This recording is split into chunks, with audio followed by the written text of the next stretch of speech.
కొత్త సంవత్సరం వేడుకలు అందరూ బాగానే జరుపుకుంటున్నారు. అందరికీ హ్యాపీ న్యూ ఇయర్. నా ఒక్కడికే హ్యాపీ న్యూ ఇయర్ కాదు, సాడ్ న్యూ ఇయర్. ప్రతి సంవత్సరం నాకు దరిద్రం ఇదేటో కానీ ప్రతి ఒక్కరు హ్యాపీ న్యూ ఇయర్ చెప్పుకుంటే నాకు చిరాకేస్తుంది. ఎందుకంటే నాకు పండుగలు న్యూ ఇయర్లు ఏనే నచ్చవు.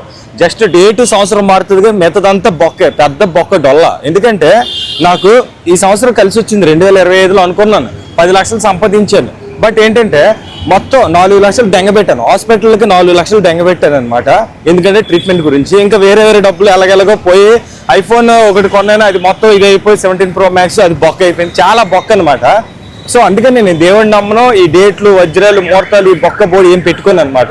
సో ఇంకోటి ఏంటంటే ఏ సంవత్సరం మీకు డేట్ మారుతుంది తప్ప అదే దరిద్రం, అదే కష్టాలు, అదే బొక్క జీవితం అంతా అదే గడుపుతారు. ఏ సంవత్సరం కూడా అన్నా డేట్ మారిపోయింది, ఈ ఇయర్ మంచిగా ఉంటుంది అది ఇది ఏం ఉండదు, అంతా బొక్కే. నాకు తెలుసు, నేను ఎక్స్పీరియన్స్ చేశాను, నేను లైఫ్లో చూశాను కాబట్టి నాకు తెలుసు అనమాట. సో ఏ సంవత్సరం అయినా సరే మీరు డేట్లు మారిపోతే ఈ సంవత్సరం కలిసి వచ్చేది అది ఏం వద్దు.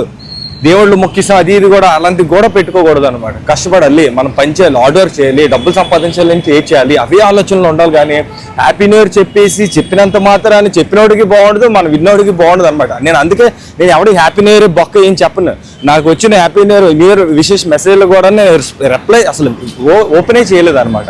సో అదనమాట. సో ఎవరైనా ఇదే గుర్తుపెట్టుకుంది, హ్యాపీ న్యూ ఇయర్ అయినా ఏ న్యూ ఇయర్ ప్రతి సంవత్సరం అదే ఉంటుంది, అదే ఏడుపోటు జీవితం, అదే ముష్టిబతుకు అనమాట.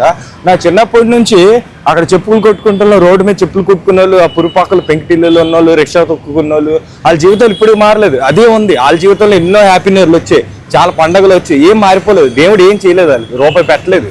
సో నేను అందుకే ఇవన్నీ చూసినాను కాబట్టి, నా జీవితంలో ఇంత ఎక్స్పీరియన్స్ చేసి చూసినాను కాబట్టి దేవుడిని నమ్మను. ఈ న్యూ ఇయర్లు, కొత్త సంవత్సరాలు, ఉగాదిలు అవి ఏం నమ్మను అనమాట. కష్టపడాలి, కష్టపడితే తింటావు, లేకపోతే అడుగు వద్దేసి తొంగి ఉంటావు. వీడియో అందరికి నచ్చినా నచ్చకపోయినా మన ఛానల్ అయితే సబ్స్క్రైబ్ చేసేయండి, ఎందుకంటే చాలా వీడియోస్ వస్తాయి.